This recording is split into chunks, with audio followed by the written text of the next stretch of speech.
atensi dari masyarakat terhadap komentar-komentar yang yang diberikan kepada kasus-kasus pelecehan seksual ini. Banyak yang bilang, layakkah penjahat seksual itu dihukum kebiri, Bu? Halo semuanya, selamat datang di Ruang Publik. Pada episode kali ini kita akan membahas terkait topik yang tengah hangat diperbincangkan oleh masyarakat di Indonesia saat ini, yaitu terkait kasus pelecehan seksual. Saya Nur Halimah. Di sini saya sudah bersama dengan salah satu narasumber dari pihak UPTD P3A wilayah Kabupaten Tasikmalaya. Halo Bu, apa kabar? Baik, alhamdulillah. Alhamdulillah, baik Bu. Di sini kita akan membahas terkait kasus pelecehan seksual yang saat ini sedang ramai diperbincangkan ya Bu. Betul sekali. Tapi sebelum itu boleh diperkenalkan diri terlebih dahulu. Boleh, terima kasih pada Ning Nur Halimah. Saya memperkenalkan diri pemirsa. Nama saya Nurlela Mustikawati, selaku Kepala UPTD Perlindungan Perempuan Anak Kabupaten Tasikmalaya. Berarti panggilannya Ibu Nur. Iya, betul. BTW nama kita sama-sama dari kata betul. Nur ya Bu. Semoga menjadi doa ya Bu namanya. Betul. Cahaya ya. Cahaya ya, bisa menerangi diri kita termasuk orang lain juga betul, ya Bu. Betul sekali. Oke, langsung saja kita ke pembahasan ya Bu. Boleh, siap. Sebelum kita merujuk kepada kasus pelecehannya, saya tuh pengen tahu dulu, dan mungkin penonton juga masih belum paham gitu ya secara lebih jauhnya terkait UPTD P3A itu apa dan bagaimana peran utamanya Bu. Diluruskan ya, bukan UPTD P3A, tetapi UPTD PPA, UPTD PPA. Perlindungan Perempuan Anak. Okay. UPTD Perlindungan Perempuan Anak ini dibentuk oleh pemerintah daerah guna untuk melindungi perempuan dan anak dari tindak kekerasan gitu ya. Selaku UPTD ini adalah bentuk kepanjangan dari pemerintah daerah gitu. Kepanjangan dari UPTD itu sendiri adalah Unit Pelaksana Teknis Daerah Perlindungan Perempuan Anak. Gitu. Oke, berarti UPTD itu di bawah naungan SKPD Dinsos ya? Iya, betul, Dinas Sosial. Berarti ini bidangnya berarti ya? Atau gimana? Unit Pelaksana Teknis, bidangnya adalah P3A. Oh, P3A, oke siap. Berarti PPA ya Bu, PPA, bukan betul. P3A. Betul. Lalu layanan apa saja Bu yang disediakan di PPA ini Bu? Sesuai dengan tupoksi itu sendiri ya, dari layanan yang diberikan oleh UPTD PPA itu sendiri adalah pengaduan masyarakat, penjangkauan korban, pengelolaan kasus gitu ya, terus penampungan sementara, mediasi dan pendampingan korban gitu. Lalu bentuk-bentuk merujuk ke pelecehan seksual ya Bu, bentuk-bentuk pelecehan seksual itu apa saja sih Bu selain dari sentuhan fisik yang biasanya kebanyakan terjadi Bu? Itu yang terjadi ya, kebanyakan adalah pencabulan gitu kan ya, penyimpangan seksual gitu, kayak maaf ya, sodomi kayak gitu ya.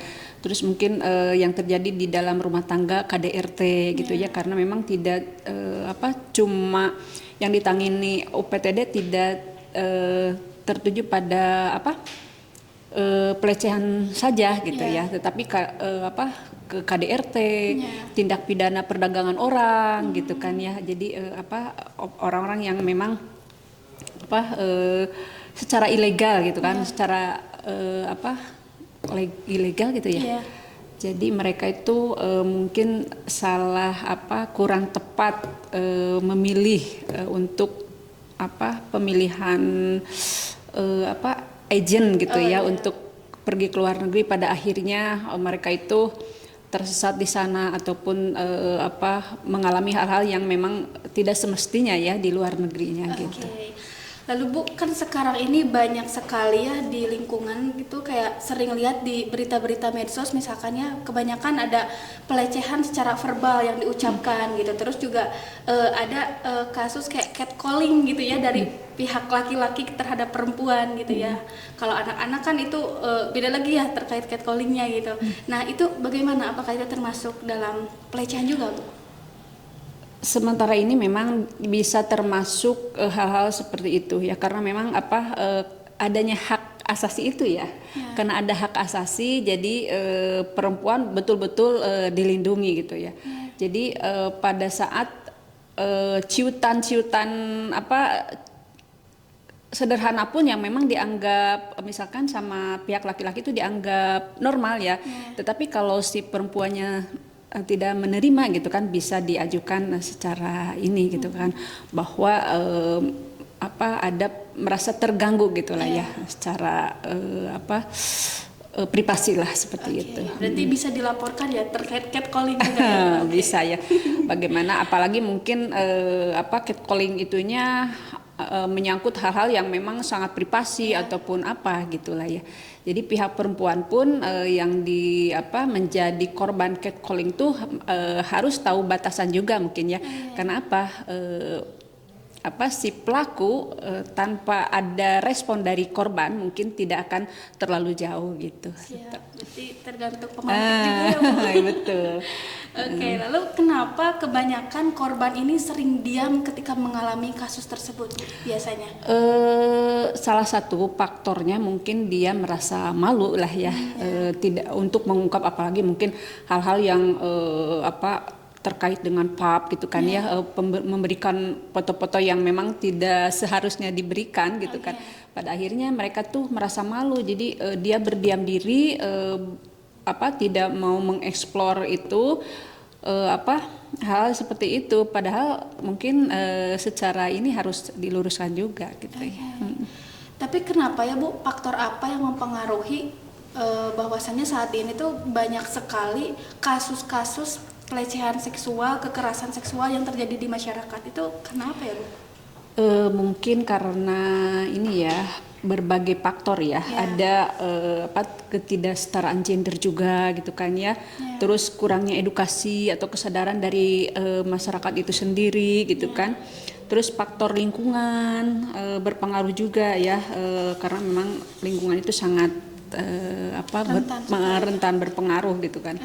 Terus faktor individu sendiri gitu kan, minimnya perlindungan secara hukum gitu kan, banyak faktor lah yang terjadi di itu gitu. Siap, termasuk di lingkungan aman sekalipun kayak misalkan ruang-ruang publik gitu ya, berdasarkan gimana ya, instansi gitu yang harusnya aman untuk melindungi kita dan ternyata bisa berpengaruh juga gitu ya. Betul sekali, itu mungkin pengaruh lingkungan dan faktor individu dan juga adanya sebuah kelainan lah gitu ya.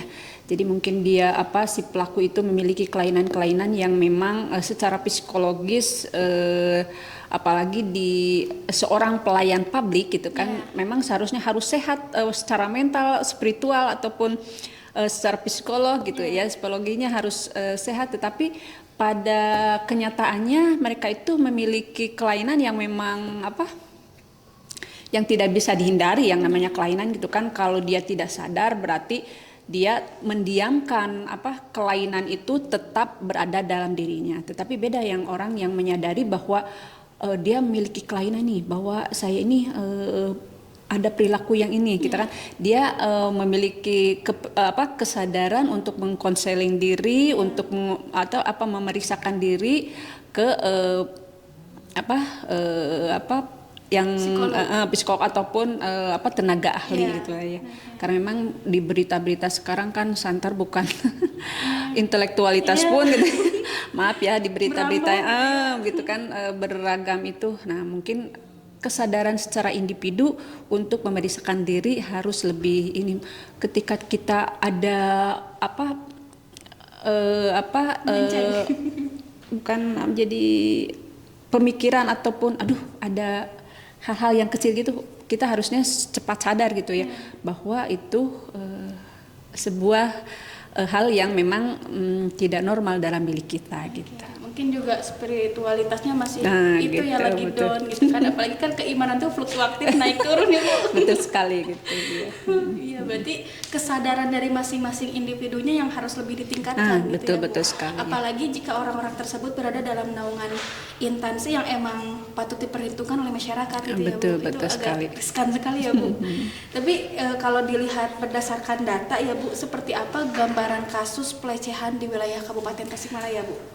Pelecehan di Kabupaten Tasikmalaya pada tahun rentan 2023 itu sebanyak 155 kasus ya. Pada tahun 2024 sampai dengan Desember tuh berjumlah 121 kasus gitu. Itu berbagai pelecehan, KDRT gitu kan, penyimpangan seksual seperti itu. Tapi itu berarti kebanyakan korbannya itu perempuan ya Bu? Betul, betul sekali, perempuan, karena memang mungkin secara gender dia jadi lebih apalagi mungkin si pelakunya itu dia merasa lebih secara kedudukan lebih tinggi gitu kan, secara ilmu lebih tinggi, terus si individunya itu sendiri, si korbannya, dia merasa harus manut ataupun patuh karena memang banyak hal seperti itu gitu kan. Berarti itu berakar dari rumah tangga ya Bu kebanyakan? Betul, dari keluarga. Kita pun harus dari sisi keluarga, bahwa ketahanan keluarga dulu yang harus kita perkuat gitu ya. Tapi kalau untuk kasus anak-anak sendiri itu gimana Bu perkembangannya? Selain dari kasus pelecehan terhadap perempuan dan terhadap anak itu kayak gimana Bu? Kalau masalah anak mungkin ya secara ini karena memang banyak kasus yang terjadi di Tasikmalaya ini memang rentan anak-anak di bawah umur gitu ya, baik itu yang oleh keluarganya sendiri, oleh ayahnya sendiri gitu kan, oleh om dan tetangganya gitu kan, memang rentan ya, miris sekali gitu kan, yang harusnya anak itu terlindungi malah mungkin sama ayahnya ataupun sama omnya atau sama tetangga orang terdekatnya, bahkan mungkin sama orang-orang yang notabene memang harus melindungi kayak gurunya gitu kan, kayak seperti itu. Berarti anak-anak tuh lebih rentan karena mungkin belum bisa untuk speak up juga ya Bu? Betul sekali gitu kan. Jadi mungkin karena diiming-imingi, ditakuti gitu kan, diancam-ancam gitu kan, anak-anak lebih rentan gitu kan. Misalkan anak-anak yang lagi main, yang kecil gitu kan, usia balita lah ya, karena memang kasus ini ada yang di bawah 5 tahun ataupun seperti itu. Mereka itu diiming-imingi, dalih kasih sayang ataupun anak-anak kan tidak tahu ya mana yang harus dihindari ataupun yang masih wajar gitu kan ya. Jadi peran kita ya baik keluarga harus memberikan edukasi yang betul-betul penting terhadap anak-anak gitu, batasan tubuh mana yang boleh disentuh orang lain ataupun yang tidak boleh disentuh orang lain. Jadi anak-anak tuh harus mulai tertanam bahwa dia tuh bagian-bagian tubuh mana sih yang tidak boleh gitu kan, kecuali ayah ibunya, bahkan mungkin sekarang miris ya, ayahnya sendiri gitu kan, yang harusnya notabene melindungi, malah ya kita alhamdulillah gitu ya, seperti itu. Entah gimana ya pemikiran, itu ya oknum-oknum yang seperti itu. Mungkin betul ada sekali. Bener gitu, ada kelainan yang emang harus gimana ya, lebih diperhatikan kembali gitu, betul. Apalagi udah sampai merujuk ke anaknya sendiri yang notabene buah hatinya ya Bu ya. Betul sekali gitu. Oke. Lalu kalau misalnya anak kecil nih ada mengalami kejadian seperti itu ataupun dari pihak perempuan yang emang tidak speak up, nah apakah ada gejala-gejala atau ciri-ciri yang bisa dilihat Bu ketika seseorang itu sudah mengalami kekerasan seksual tapi mereka lebih memilih diam gitu Bu? Biasanya terjadi itu anak ataupun korban itu dia lebih menarik diri gitu kan ya, dari lingkungan, terus dia murung gitu kan, terus dia bisa juga justru malah sebaliknya gitu kan, dia jadi proaktif itu kan, jadi malah dia emosional gitu kan, karena tekanan-tekanan batin atau trauma yang tidak bisa mereka hindari, pada akhirnya tidak bisa diungkapkan dengan orang lain karena malu ataupun takut. Jadi dia berkecamuk di ini sendiri, mungkin ya, jadi mengganggu secara psikologis gitu kan ya. Jadi perubahan-perubahan perilaku itulah yang memang bisa terlihat. Tetapi ada anak yang memang ataupun korban yang terbuka, dia mengeluhkan misalkan tubuh mana yang mereka mengalami trauma, dia kesakitan ataupun apa, pada akhirnya keluarga atau orang-orang terdekatnya ngeh gitu kan, dengan bahwa orang itu sudah mengalami hal-hal yang memang tidak sepantasnya pada dirinya gitu. Iya. Berarti ciri-cirinya itu tidak harus selalu murung ya Bu, jadi Tidak. bisa ada dua posisi, ada yang bisa menjadi lebih tantrum mungkin ya terhadap orang-orang sekitar, lebih sensitif, ada juga yang menjadi menarik diri dari keramaian. Nah gitu. Oke, lalu bagaimana kita selaku masyarakat itu untuk bisa ikut mencegah dan melaporkan kekerasan seksual gitu? Apakah ada nomor kontak yang bisa diitukan gitu Bu untuk melapor kasus pelecehan seksual ini harus kemana gitu kita lapornya? Ada kita itu ada kontak person ya, layanan laporan gitu di UPTD itu sendiri, di kontak Pak berapa ya, lupa lagi, nggak ingat, hotline itu. Atau nanti bisa di itu ya, Iya, di layar diakses, gitu ya, untuk kontak pengajuan, apalagi jika masyarakat itu ada yang mengalami kasus pelecehan seksual ataupun bagaimana, ini bisa langsung lapor di kontak itu ya. Sekarang kan ada laporan-laporan itu ada hotline di UPTD gitu ya, nanti di-share mungkin secara number itunya. Terus ada itu mah bisa diakses oleh seluruh, asal kita buka di Play Store atau aplikasi apa ya, Sapa 129 gitu kan, itu secara keseluruhan. Nanti kalau yang melapornya misalkan dari kabupaten mana masuk ke Sapa, nanti sama operator itu dikoordinasikan ke wilayah TKP lah gitu. Oke. Berarti itu tuh Sapa itu tuh yang merangsek ke semua wilayah gitu ya? Wilayah, jadi provinsi Jawa Barat lah gitu. Oke. Lalu bagaimana pihak UPTD ini melindungi dan menenangkan orang-orang yang mengalami pelecehan gitu Bu? Sesuai dengan laporan kita melakukan pendampingan gitu kan ya, jika memang ada yang perlu penanganan tenaga ahli, kita dampingi secara, kalau ada kekerasan fisik kita mendampingi pemeriksaan ke rumah sakit gitu kan. Kalau secara psikologis kita mendampingi ke psikolog, psikiater gitu.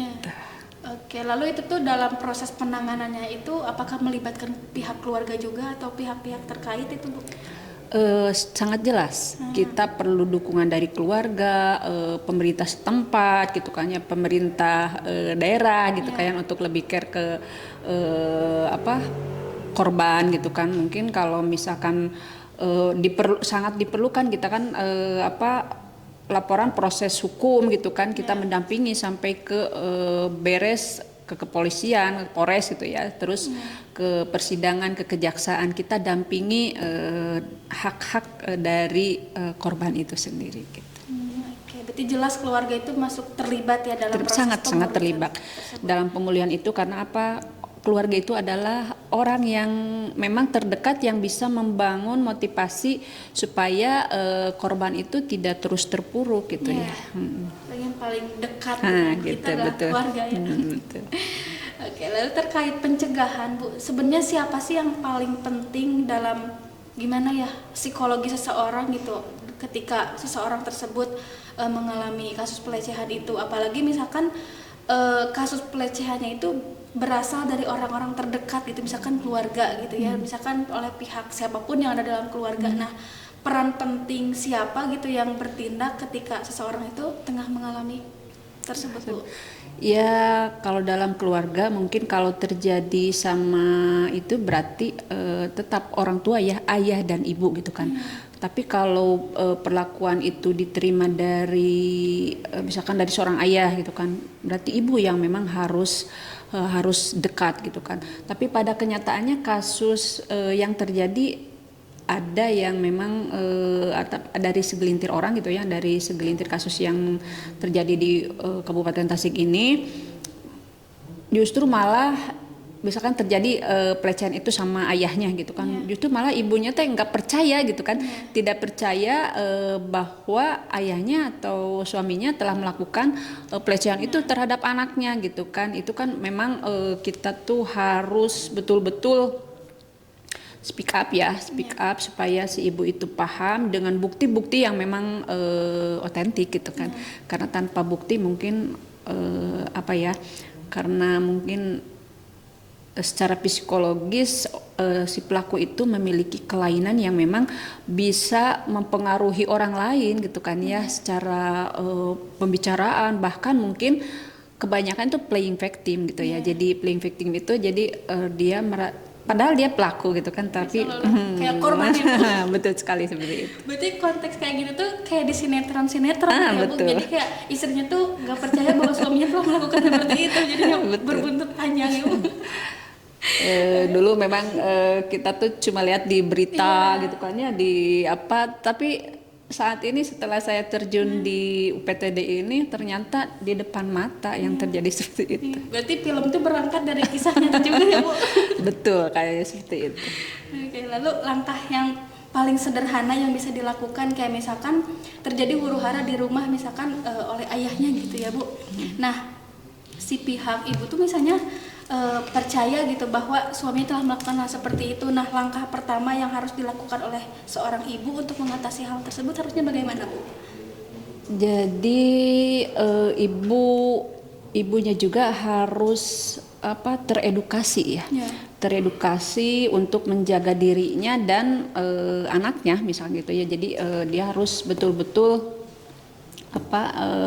mungkin dari pemahaman dan pengetahuannya harus ini seorang ibu gitu kan. Jadi biar mungkin lebih gimana ya, anaknya terlindungi, dirinya terlindungi, pas mungkin pelaku pun dia harus bisa menerima konsekuensi gitu ya, apa yang dia lakukan gitu, baik secara hukum ataupun secara kesepakatan di keluarga gitu. Berarti secara intinya itu ibunya itu jangan langsung diam tapi harus bergerak untuk mencari perlindungan gitu betul, ya Bu, betul. ke pihak-pihak yang seperti UPTD ini ya.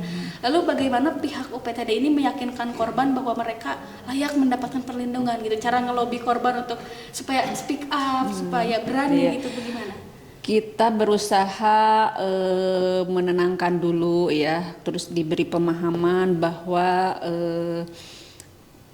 ada faktor yang memang mungkin dia tidak berani ngomong tuh karena takut, karena dia tidak merasa aman gitu kan. Nah, kita berusaha menenangkan dan memberikan statement bahwa korban ini adalah aman secara privasi, identitas gitu kan. Kita bahkan mungkin ketika kita mengharuskan ada dokumentasi korban itu dan keluarganya kita tutup gitu kan, tidak diekspos seperti itu gitu.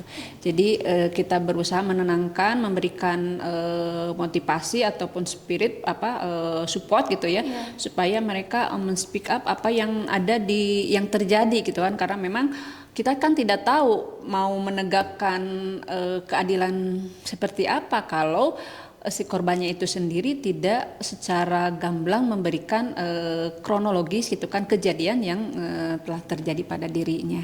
Baik Bu, lalu berdasarkan pengalaman Ibu sendiri, tantangan apa sih biasanya ketika di lapangan yang paling sulit untuk dihadapi ketika tengah menangani kasus-kasus seperti ini Bu? Pengalaman yang memang secara ini kan banyak ada ya faktor yang dihadapi UPTD dalam menangani kasus ini, ya adanya campur tangan orang-orang yang memang tidak paham betul gitu kan dengan kasus seperti ini. Jadi mereka tuh terbias oleh rumor-rumor yang memang tidak pasti gitu kan. Jadi ada pengaruh-pengaruh yang memang kadang ada orang-orang yang memang memanfaatkan situasi gitu kan. Kita kan harus betul-betul, apalagi mungkin ya notabene ada orang-orang yang sekelompok orang yang merasa kuat bahwa saya nih siapa tuh kan gitu. Jadi kan kita tuh untuk menegakkan harus betul-betul hati-hati, karena UPTD pun apalagi sebagai instansi pemerintah ya harus menjaga nama baik pemerintah juga gitu. Jangan sampai malah maksudnya baik untuk melindungi ini secara hukum gitu kan ya para korban, tapi malah mencelakai diri sendiri, instansi dan pemerintah itu sendiri gitu kan. Jadi mungkin ada beberapa faktor dari oknum-oknum yang memang dia merasa kuat ataupun apa, jadi pada akhirnya kita tuh ya mungkin dia merasa terganggu oleh adanya kita gitu. Jadi kayak kemunculan pahlawan kesiangan gitu Bu gitu ya. seperti itu. Jadi orang-orang tuh berusaha untuk membiaskan suasana ini, terus juga seolah-olah berlagak kayak pahlawan. Nah, Gitu. betul sekali kayak gitu. Nah, pihak penegasan dari UPTD itu biasanya gimana Bu kepada mereka? Kita secara ini mungkin memberikan pemahaman ya bahwa kasus seperti ini memang harus ditindak secara arif ya, secara adil gitu kan. Jadi kita tuh UPTD tidak berdasarkan perkataan cenah gitu kan, tetapi kita berusaha memediasi dulu gitu kan, menggali dari kedua belah pihak gitu, secara kronologis gitu kan. Takutnya memang ada beberapa yang kasus-kasus yang dia memunculkan salah satu kasus untuk menjatuhkan orang lain, padahal pada kenyataannya tidak terjadi seperti itu. Jadi yaitu playing victim. Jadi yang playing victim itu tidak selalu pelaku ya, korban pun ada dengan inisiatif ataupun tuduhan-tuduhan itu untuk menjatuhkan orang lain gitu ada sih. Jadi kita tuh tidak, ya UPTD tidak berangkat dari percenahan gitu, tapi dengan data-data yang memang akurat gitu. Lalu bagaimana dalam pendampingan psikologisnya gitu, kayak merehabilitasi korban gitu pasca mediasi, pasca runtutan-runtutan bersama pelaku gitu ya Bu. Nah, bagaimana gimana ya penjelasan terkait konkretnya gitu dalam merehabilitasi korban supaya beliau tuh kembali seperti semula gitu. Apalagi psikologis kan emang kita agak sulit ya Bu, butuh waktu gitu. Kalau misalkan trauma secara psikologisnya berat gitu kan, kita merujuk ke tenaga ahli karena memang keterbatasan di UPTD itu sendiri belum ada tenaga ahli khusus psikolog gitu kan. Jadi kita merujuk ke tempat praktek yang memang psikologis itu psikolognya udah kerjasama sama UPTD. Jadi kita merujuk kalau misalkan trauma secara psikisnya masih dalam rentan yang tidak terlalu berat, kita sama tim UPTD ada peksosnya juga gitu kan, pekerja sosial gitu yang memberikan semacam motivasi gitu kan ya, menggali informasi yang memang harus ditegakkan. Kita dengan informasi itu kita melihat nih bagaimana ini cara penanganan yang tepat untuk korban ini gitu. Tapi biasanya itu butuh waktu berapa bulan atau minggu untuk kembali memulihkan si korban itu Bu? Sebetulnya itu tidak bisa tidak bisa diprediksi gitu kan. Ada yang memang cepat pulih dengan motivasi, terus kedekatan dengan keluarga, kasih sayang keluarga yang penuh. Misalkannya asalnya misalkan ayah ibunya tuh tidak begitu peduli, dianggap anak tuh tidak ada apa-apa gitu kan. Nah sekarang keluarga merangkul gitu kan, terus pihak UPTD terus berkesinambungan memfollow up bagaimana nih gitu kan. Terus, jadi itu tidak bisa dibaca dengan dalam rentan waktu gitu ya, tergantung dari sensitivitas individunya sendiri gitu. Oke, tapi kebanyakan secara umumnya itu berapa itu Bu konkretnya? Penasaran saya. Berapa bulan, minggu gitu? Biasanya kalau itu ya bisa sekitar memang tidak bisa ditentukan ya, gitu. Tidak bisa ada batas waktu. Nih, karena apa? Kita secara kasat mata dia melihat kita melihat oh mungkin itu udah sembuh gitu kan. Tapi kan secara batin kita kan tidak tahu ya. Cuman kita bisa mengevaluasinya dari perubahan perilaku dia, mungkin jadi kembali lagi seperti sedia kala, nah gitu kan. Cuman terus kita berharap atau menghimbau kepada keluarga dan orang terdekat tidak menggali terus-menerus atau tidak mempertanyakan pencetusnya gitu kan, supaya anak atau korban itu lupa gitu kan, cepat mudahnya lupa gitu. Jadi jangan dibahas-bahas lagi gitu, betul, ya udah udah gitu. Anggap itu kan karena memang segala sesuatu Allah tidak memberikan cobaan pada yang tidak mampu gitu kan. Jadi anggaplah itu memang cobaan. Terus kita mungkin dengan kejadian itu harus lebih mawas diri gitu kan ya. untuk upgrade diri dari Nah, pengalaman gitu, sebelumnya betul. gitu ya. Ha, Walaupun betul. emang pahit Nah, gitu ya, tapi betul. kita harus tetap Nah, bangkit. gitu. Lalu Bu, apakah ada tempat aman untuk perlindungan darurat jika korban tuh memerlukan tempat aman untuk sementara gitu, apalagi kalau pelakunya dari keluarga atau lingkungan terdekat kayak satu rumah gitu Bu?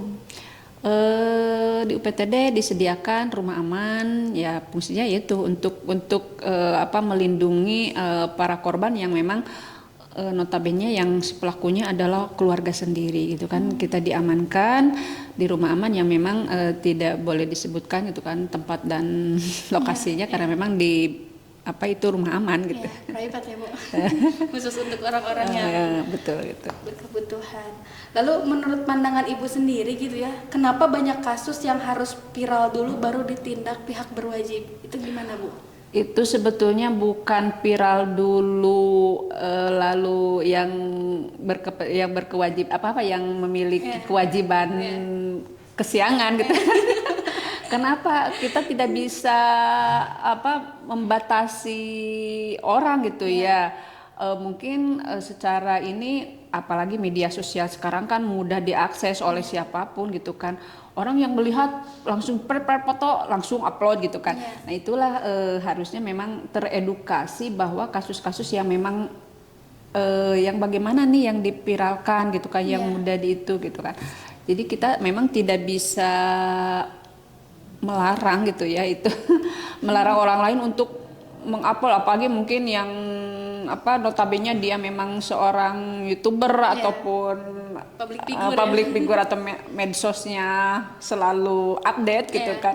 Jadi gatal mungkinnya tidak seperti apalagi mungkin orang-orang yang memang memiliki tujuan tertentu kan untuk meningkatkan rating dia.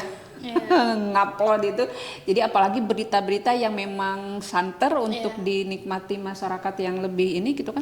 Jadi mereka menjadi kesempatan untuk itu, makanya mungkin kita mengedukasi itu berhati-hati untuk tidak sembarang melapor gitu kan. Karena tidak semua orang tahu prosedurnya tepat gitu kan ya untuk ini. Pada akhirnya viral duluan gitu kan.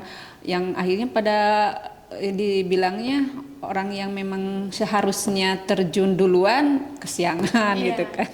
Berarti konteks viral dulu baru diusut tuh agak keliru gitu ya, karena pihak-pihak yang berwajib juga harus menentukan skala prioritas mana nih yang harus diusut duluan gitu. Betul sekali. Itu kan kita harus betul-betul dengan dasar-dasar atau data-data yang akurat gitu kan. Tidak bisa apalagi mungkin yang pelakunya di luar daerah ataupun apa gitu kan, masih mending kalau si pelakunya tuh masih di lingkungan itu terus ada gitu kan, lebih cepat untuk dikonfrontir gitu kan.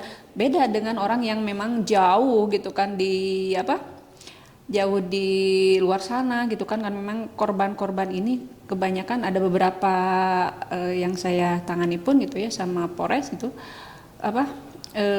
yang dari media sosial itu yang tempatnya si cowoknya jauh gitu kan. Gitu. Jadi itu juga bisa jadi ajang untuk mencari atensi ya, naikin followers juga gitu ya. Betul. Itu mungkin di orang-orang yang memang ada kepentingan gitu kan, memiliki kepentingan tersendiri gitu. Oke, lalu bagaimana hukum dan perundang-undang kita yang menangani kejahatan pelecehan seksual, Bu? Payung hukumnya, Bu? Itu kita sebetulnya ada peraturan ya secara undang-undang nomor 12 tahun 2022 tentang tindak pidana kekerasan seksual gitu ya. Pada pasal 85 undang-undang tersebut nyatakan masyarakat dapat berpartisipasi gitu ya untuk dalam pencegahan, pendampingan ataupun pemulihan para korban gitu. Udah diatur dalam Undang-Undang nomor 12 tahun 2002 itu sendiri, pasal 85 itu. Berarti payung hukumnya juga sudah jelas ya Bu, jelas. sudah tertuang dalam undang-undang. Betul. Oke, lalu dalam hal penanganan kekerasan seksual ya Bu, dari pandangan UPTD apa yang menyebabkan pelaku tuh justru sering berasal dari lingkungan terdekat korban gitu, selain karena tadi gitu penyimpangan terhadap psikologisnya Bu, apakah ada faktor lain? Faktor dari keluarga itu sendiri ya mungkin karena karena dia sering berinteraksi, mungkinnya sering berinteraksi dengan korban, terus pelakunya memiliki kelainan yang memang tidak ditangani dengan baik karena dia tidak paham itu kan, terus situasi lingkungan itu sendiri, misalkan rumah yang sepi gitu kan, ada hasrat-hasrat yang memang itu dia tidak bisa menghindari, intinya mungkin keimanan ya, keimanan yang harus kuat, harus ditingkatkan gitu supaya memang kalau ada hal-hal yang bisikan-bisikan seperti itu dia cepat istighfar bahwa ini apalagi mungkin sama keluarga terdekat gitu, ini kan seperti itu gitu kan. Pada intinya secara pribadi itu sendiri individu gitu kan, terus lingkungan harus letak pencahayaan rumah mungkin ya harus terang gitu kan, terus intinya kedekatan antara keluarga lah ya gitu. Jadi tergantung keimanan balik lagi. Nah itu spiritualnya sendiri. Fondasi utama.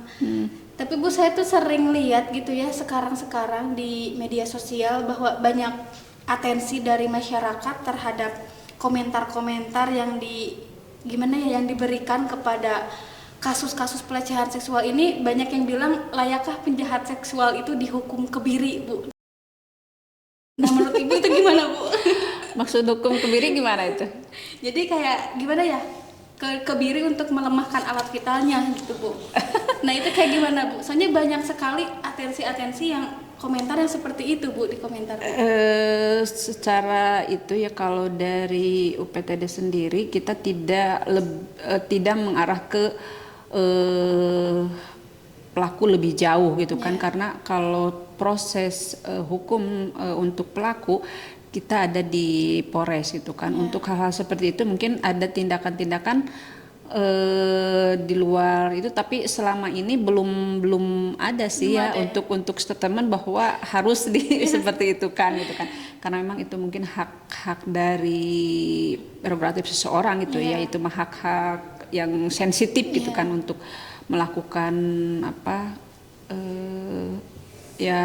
kayak statement itu dikebiri gitu. Mungkin masyarakat juga kayak udah gumoh mungkin dengar banyak sekali kasus pelecehan seksual, ya udah kebiri aja. Gitu. Kita tuh lebih ini ya, kalau UPTD lebih ke konsen lebih ke korban gitu. Kalau pelaku adanya di secara hukum ada di kepolisian gitu, di Polres ya. Karena memang usia dewasa bisa langsung ini gitu kan, diambil dulu dikurung kalau memang bukti-buktinya sudah valid gitu. Tapi dengan cara sanksi hukuman penjara itu bisa memberikan efek jera gak, Bu, terhadap si pelaku tersebut, Bu? Mudah-mudahan ya, diharapkan dengan adanya konsekuensi hukum seperti itu dia secara pribadi mungkin merasa malu, terus mungkin tumbuhnya kesadaran gitu kan dalam diri bahwa hal yang dikerjakan atau dilakukan itu memang tidak baik secara norma di masyarakat, apalagi mungkin secara norma agama gitu kan, bahwa itu tidak boleh dilakukan. Mudah-mudahan dengan adanya kita memproses keadilan buat si korban itu, pelaku merasa ya ada perubahan gitu kan, sadar lah dengan adanya itu bahwa dengan kejadian seperti ini teh berkonsekuensi seperti ini, jadi akhirnya menimbulkan kesadaran untuk tidak berbuat seperti itu lagi gitu. Tapi kalau kelainan ya, biasanya kalau kelainan yang memang tidak ditangani dengan oleh tenaga khusus gitu kan, tenaga ahli, memang itu dia kadang terjadinya berjeda waktu gitu kan. Misalkan tahun ini dia melakukan hal ini gitu kan, tapi tidak ada tindakan tegas ataupun tidak ada speak up gitu kan yang bisa bikin dia jera, nanti berulang lagi gitu kan.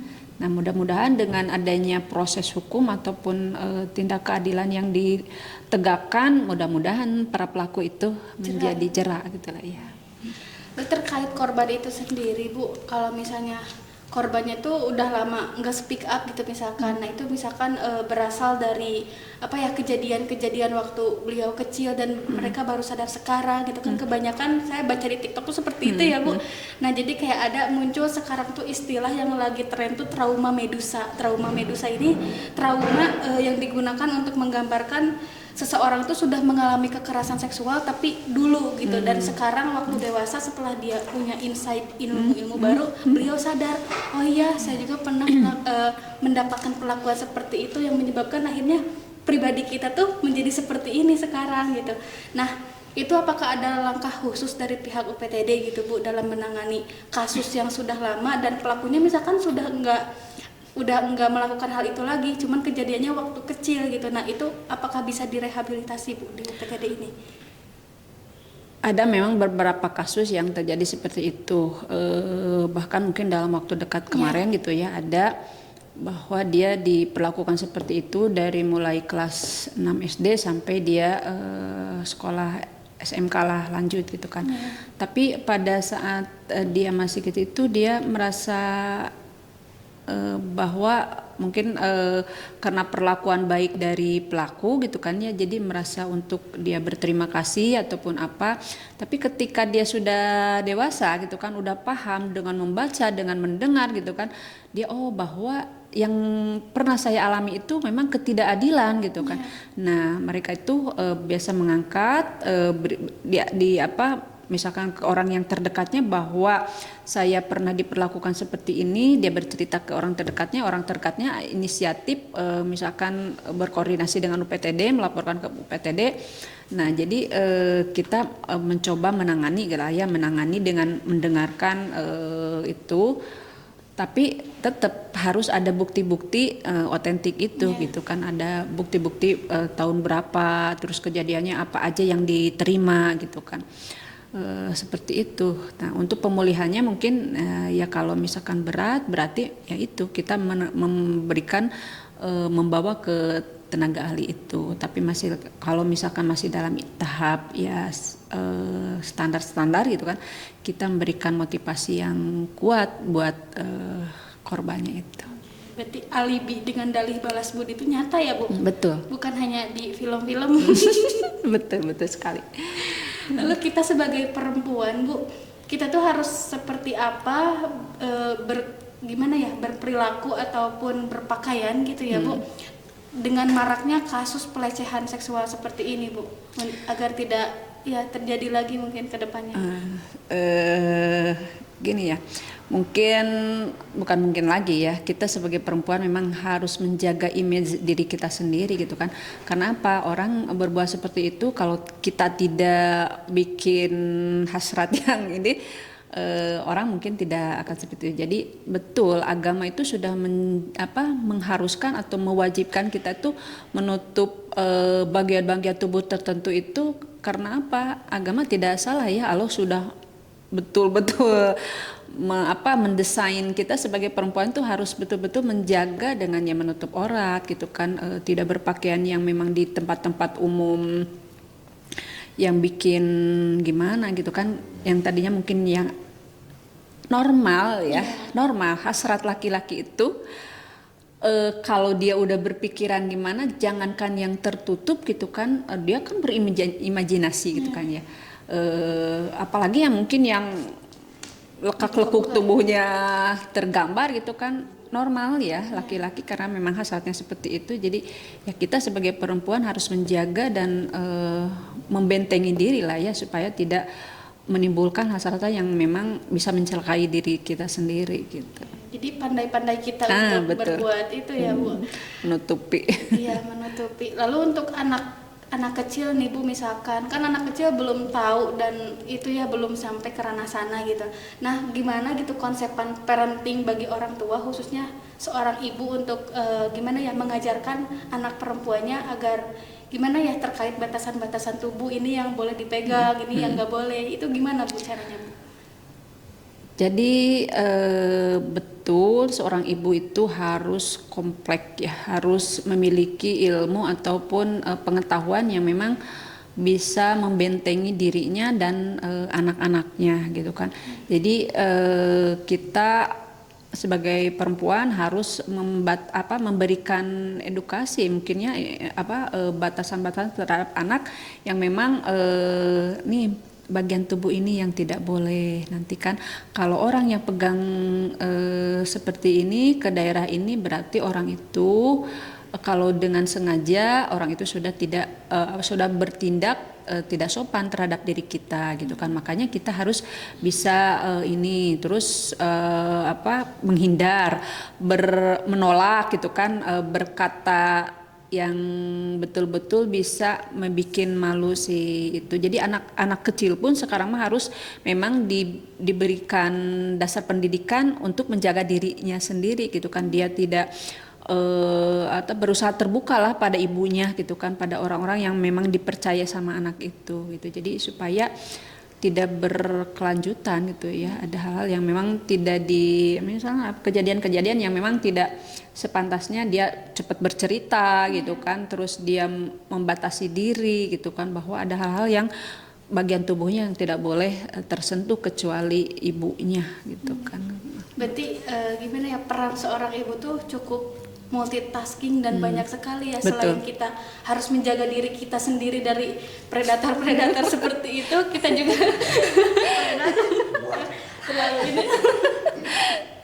ya gimana ya, untuk melindungi dirinya sendiri, beliau juga harus berusaha untuk melindungi orang-orang yang dicintainya gitu ya, termasuk buah hatinya. Betul gitu ya, sekali. Sekarang ibu-ibu tuh harus cerdas, pinter dalam segala hal gitu ya. Baik pendidikan untuk dirinya ataupun bahkan mungkin untuk anak-anak ya. Karena apa? Seorang ibu adalah madrasah terdepan gitu ya, sekolah terdepan buat anak-anaknya gitu kan. Jadi sebelum anak terjun ke dunia luar kan di rumah dulu ya sama seorang ibu. Meskipun ya kompleks ya, kita sebagai perempuan pekerja mungkinnya karir gitu kan, terbatas waktu, tapi ya itu sendiri kita harus sadar gitu kan, kalau sudah di rumah kita posisinya seperti apa gitu kan, bahwa kita ibu gitu kan. Jadi jangan sampai anak-anak itu mendapatkan kasih sayang di luar sana gitu kan, yang pada akhirnya bisa mencelakai diri dan kita sendiri gitu. Jadi peran ibu tuh harus benar-benar gimana ya, seimbang antara karir dan juga betul di rumah gitu. Ya Allah. Lalu Bu, balik lagi, apa harapan UPTD untuk masyarakat agar anak-anak dan perempuan ini bisa hidup di lingkungan yang benar-benar aman, Bu? Kasih sayang ya, kasih sayang yang utuh dari keluarga gitu Pak. Kalau misalkan udah terlanjur misalkannya ada perpisahan ataupun apa gitu kan, yang anaknya tertakdir gitu ya, tertakdir harus terpisah dari kedua orang tuanya karena misalkan takdir orang tuanya tidak bersatu gitu kan. Jadi salah satu yang memegang anak itu, salah satu yang melindungi anak itu harus berkomitmen pada dirinya sendiri gitu kan. Anak udah terampas gitu kan kebahagiaan, keutuhan keluarganya, maka dia harus bertanggung jawab gitu kan, bertanggung jawab untuk anak itu tetap merasa happy, bahagia dengan pendidikan yang arahan-arahan yang bahwa memang takdir itu mengharuskan seperti begini. Dengan takdir seperti ini tidak menyurutkan kita untuk tetap bahagia gitu kan, seperti itu. Jadi jangan sampai anak itu udah kan ada kata-kata broken gitu kan. Jangan sampai keluarganya udah seperti ini, betul menunjukkan dia broken home gitu kan. Tapi harus meskipun keadaan seperti begini, tapi tetap kasih sayang harus penuh lah ya gitu. Jadi tangki kasih sayang itu harus penuh supaya beliau itu tidak mencari di orang betul, lain gitu ya, yang notabene orang asing gitu ya Bu. Betul sekali. Oke. Lalu Bu, saya tiba-tiba kepikiran kalau misalnya ada kasus terkait KDRT dalam rumah tangga nih misalkan. Nah misalkan udah beres tapi nggak berujung cerai gitu, misalkan bersatu lagi gitu ya. Nah misalkan nanti tuh berulang lagi gitu ya. Nah apakah ada batasan pelaporan gitu, misalkan pelaporan ke UPTD itu kayak harus 3 kali gitu maksimal. Nah selebihnya atur-atur aja gitu kalau misalnya mau gitu lagi gitu Bu. Itu gimana Bu? Secara aturan tidak ada ya, secara aturan tidak ada, tetapi mungkin kita memberikan komitmen gitu ya, memberikan arahan bahwa kalau terjadi hal seperti ini lagi, misalkan terjadi KDRT ya, tahap ke-1 dia itu, tapi terjadi lagi lapor lagi. Jadi mungkin itu kita mengarahkan faktor penyebabnya apa gitu kan. Mungkin tingkat ekonomi gitu kan, karena ekonomi jadi berantem lagi ataupun apa lagi. Ya, jadi kalau misalkan terjadi hal seperti itu, kita tuh mungkin ke pihak perempuannya jangan mengungkit gitu kan, jangan sampai menimbulkan kemarahan yang namanya laki-laki kan ada yang memang karakternya seperti apa gitu kan. Terus mungkin laki-laki pun ya harus bahwa dia sebagai pelindung, sebagai itu ya tidak boleh seperti begitu gitu kan. Ada komitmen-komitmen yang memang harus disepakati antara kedua belah pihaknya itu. Tapi pernah ada Bu kejadian yang dialami ketika Ibu ke lapangan, kejadian hal seperti itu? Ada beberapa gitu kan. Pada akhirnya kita serahkan kembali kepada keluarga itu sendiri kan, kita meskipun kita bisa membantu gitu kan untuk meluruskan hal seperti itu, tapi kan tetap dikembalikan kepada hak mereka berdua lah gitu ya, karena masing-masingnya itu sendiri gitu. Tapi biasanya pemantik dari KDRT itu apa Bu, selain dari karena faktor ekonomi gitu? Ya itu perselingkuhan, media sosial gitu ya. Terus dari anak itu sendiri gitu kan, dari banyak faktor lah gitu. Tapi kalau misalnya konteksnya suaminya ini temperamen gitu ya Bu. Nah misalkan ini udah kejadiannya berkali-kali terus lapor terus misalnya tuh. Nah tapi si perempuannya itu tuh kayak udah kecintaan banget sama si laki-laki itunya gitu ya Bu. Bahkan ada yang bilang kayak misalkan kalau ada yang kayak gitu tuh, ih kamu mah gak tegas sama diri sendiri, jadi gampang dieksploitasi sama laki-laki. Nah itu kalau kayak gitu gimana Bu dari pihak UPTD? Apakah itu udah gimana ya, mulai untuk merehabilitasi terhadap ranah privasi perasaannya atau gimana Bu? Kalau hal itu memang tergantung dari pribadinya itu sendiri itu kan, tetapi kita sebagai mungkin yang tahu bahwa hal itu adalah sudah merupakan ketidakadilan gitu kan.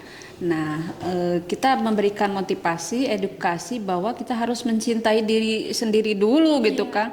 Masa kita diinjek-injek, masa kita itu mau ini gitu kan, apalagi yang sampai nantinya bisa menimbulkan banyaklah kerugian yang sangat itu, kehilangan nyawa ataupun apalah ya kan, karena banyak kan sekarang yang terjadi di berita-berita seperti itu, perempuan mengalami tindak kekerasan oleh suaminya sampai dibunuhlah atau apalah. Naudzubillahi min dzalik gitulah ya. Jadi dikasih batasan si perempuannya itu, kalau sudah terjadi mengarah seperti itu cepatlah mencari perlindungan. Terus mungkin harus bisa menjaga, mengontrol perasaan. Kenapa orang yang sudah notabene seperti kasar kepada kita, jangankan mungkin memberikan kasih sayang ya, kasar seperti itu masa iya gitu kan, masih menggantungkan perasaan betul. Masa iya gitu kan, orang itu apakah kita ya, tetap kecintaan terhadap diri sendiri itu harus nomor satu lah, prioritas gitu. Betul itu, aduh soalnya banyak cewek kalau misalnya udah mengandalkan perasaan, logikanya tuh hilang ya Bu. Nah itu mungkin kepiawaian dari si cowoknya itu, melep bombing gitu kan. Jadi si perempuan itu udah memang betul-betul apapun yang suaminya atau pasangannya lakukan adalah sebuah kecintaan gitu kan ya, jadi dianggap wajar gitu. Nah itulah toxic relationship kita gitu betul. Wah seru sekali ya Bu obrolan kita hari ini. Namun sayang sekali karena kita terkendala waktu juga gitu ya Bu. Jadi episode kali ini mungkin dicukupkan sekian dan semoga kedepannya kita bisa ngobrol dengan topik yang lebih menarik lainnya, yang lebih memacu adrenalin ya Bu. Ya, terima kasih juga kepada Ibu atas waktu yang telah diluangkannya. Semoga gimana ya dalam menjalani proses tugasnya itu selalu dilancarkan. Amin, dan amin ya rabbal selalu jaga kesehatan, terutama kesehatan mental dalam menghadapi orang-orang yang betul. kompleks sekali ya Bu. Ya. Amin, amin ya rabbal. Itulah episode kita kali ini terkait kasus pelecehan seksual yang berada di masyarakat akhir-akhir ini.